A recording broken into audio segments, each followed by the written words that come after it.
Saging muna, saging muna. Okay lang. We can wait, right? Yeah. Well, grabe yung hustle mo. You were going for your shots and running for every ball, and the crowd, how motivating are they for you? Hindi na ito panaginip. Quarterfinals na. Ang ating Pinoy tennis phenom na si Alexandra Ala ay nagpakawala ng isang straight sets demolition laban kay Himeno Sakatsume, 6-4, 6-0, kung saan nanalo siya sa huling siyam na games.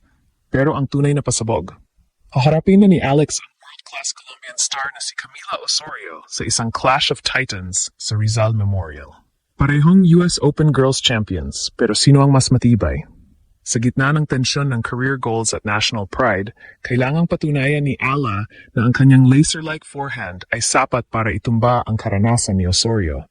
Habang ang buong stadium ay nag-vibrate sa sigaw ng mga Pinoy, ito na ba ang pagkakataon para sa isang seismic upset na magtutulak kay Alex sa top 40 ng Mula sa injury scares hanggang sa dominanteng pagbangon, hihimayin natin ang stats, ang fearless forecast, at ang dahilan kung bakit nanginginig na ang WTA World sa bangis ng Pilipinas.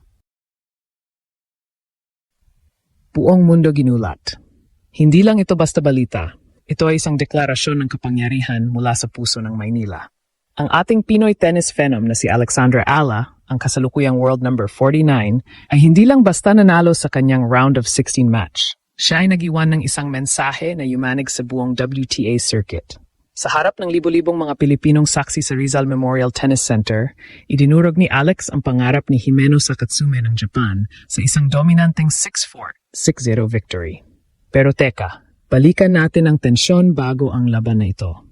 Matatandaan na si Sakatsume ang multo na humahabol kay Alex mula pa noong 2023 sa Japan, kung saan tinalo niya ang ating pambato sa isang masakit na straight sets loss.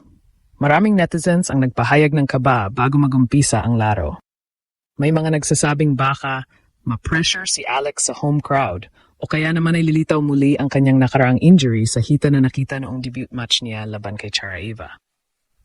Ngunit sa halip na bumigay, doon natin nakita ang bagong bersyon ni Alex Ayala. Isang manlalaro na hindi lang may talento, kundi may bakal na mentalidad.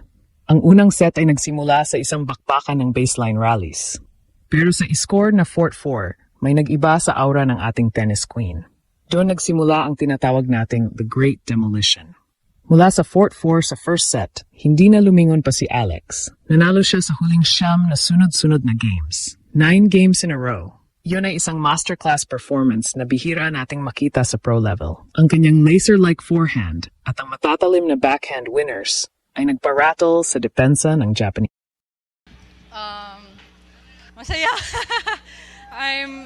Super enjoyable. I'm really happy with the win. I think even with the score, it was close throughout the whole match. So, really happy trying to collect my thoughts right now. Yeah. Dahil sa panalong ito, opisyal nang pumasok si Alex sa quarterfinals ng WTA 125 Philippine Women's Open. Pero ang selebrasyon ay kailangang maging mabilis dahil ang susunod na harang ay isang higante sa mundo ng tennis, si Camila Osorio ng Colombia. Ito ang unang pagkakataon na maghaharap ang dalawa sa pro circuit at ang stakes ay hindi na biro. Si Osorio, na ranked number 84 pero may career high na number 33, ay hindi basta-bastang kalaban. Ito ay isang labanan ng dalawang US Open Girls Champions, Ayala noong 2022 at Osorio noong 2021. Ang buzz sa social media ay hindi na mapigilan. Mula sa Facebook groups hanggang sa Twitter, ang usapan ay kung paano tila naging veteran na si Alex sa loob ng court. Ang kanyang agility at kakayahang kontrolin ang pressure sa harap ng home crowd ay nagpapatunay na ang 20 anyos na phenom na ito ay handa na para sa elite level. Ngunit sapat na ba ang momentum na ito para gibahin ang karanasan ng isang Colombian powerhouse? Ang Rizal Memorial ay muling magiging epicenter ng tensyon at ang buong bansa ay nakaabang. Ito na ba ang simula ng isang bagong tennis empire sa Pilipinas? Ngayong pasok na si Alex Ayala sa quarterfinals, hindi na lang basta hype ang naririnig natin. Ito ay seryosong usapin na ng WTA stats at tactical analysis. Ang makakaharap ni Alex na si Camila Osorio ay hindi lamang isang pangalan. Siya ay isang harang na gawa sa bakal at karanasan.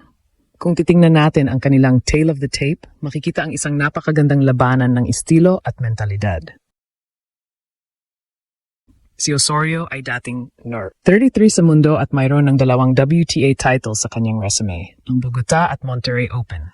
Sa madaling salita, mas sanay si Osorio sa big stage pressure ng WTA Main Tour. Ngunit dito papasok ang bentahe ni Alex, ang hardcourt dominance. Sa 5 niyang ITF at Challenger titles, lahat ay napanalunan ni Alex sa hardcourts, habang si Osorio ay kilala bilang isang clay court specialist. Ang bilis ng bola sa Rizal Memorial ay pabor sa flat at aggressive ground strokes ni Alex. Hatiin natin ang kanilang skills. Si Alex ay isang beast pagdating sa rallies. Ang kanyang laser-like forehand ay kayang bumutas ng depensa at ang kanyang backhand ay mas naging stable na ngayon kumpara noong nakaraang taon. Averaging 0.9 aces per match, maaring hindi power server si Alex. Pero ang kanyang lefty placement ay nagbibigay sa kanya ng free points na kailangan niya laban sa isang gaya ni Osorio. Sa kabilang banda, si Osorio ay isang grinder. Hindi siya titigil hanggat hindi bumabalik ang bola. Ang kanyang lakas ay ang kanyang consistency at ang kanyang kakayahang basahin ang laro ng kalaban. Dito lumalabas ang totoong conflict, career versus bansa. Para kay Alex, ang tournament nito ay critical para sa kanyang goal na makapasok sa top 40 at makuha ang seeded spot sa mga susunod na Grand Slams. Pero sa likod ng bawat palo, bitbit niya ang bigat ng national hopes. Noong 2023, dumana si Alex ng matinding heartbreaks. Mula sa pagkatalo sa Osaka hanggang sa mga iniindang injury sa hita na nagpabaon sa kanya sa pag-aalinlangan. Ngayon, sa harap ng naghihiyawang mga Pinoy, ang pressure ay doble. Sabi nga ng ilang tennis analysts, ang pinakamahirap na kalaban ni Alex ay hindi ang nasa kabilang side ng court, kundi ang sarili niyang ekspektasyon sa harap ng kanyang kababayan. Sa social media, ang online buzz ay umaapoy.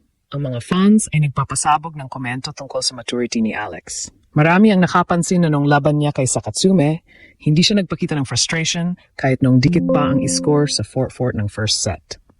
Iyon ang klase ng predator mindset na kailangan niya laban kay Osorio. Ngunit may mga worried pa rin sa kanyang serve. Minsan kasi ay nagkakaroon siya ng double faults sa mga crucial na pagkakataon na nagbibigay ng free points sa kalaban. Kung magagawa ni Alex na limitahan ang errors na ito, ang kanyang bilis at agility ang magiging susi para mapagod ang Colombian star. Yeah, I was in a lot of tough positions this match, especially in the first set. But I'm really happy with how I fought through it. I think there were definitely some points na parang sa kanya na, but I was able to steal a couple, and that's what pushed me through in the end. Playing here. Super. I'm so motivated. I hope they're just as motivated as me to watch tennis as I am to play tennis. So I think we've had a lot of really good matches, and I'm so happy with how many people have turned out, throughout the day. Kahit umuulan, kahit mainit, nandito kayo, kaya maraming salamat po.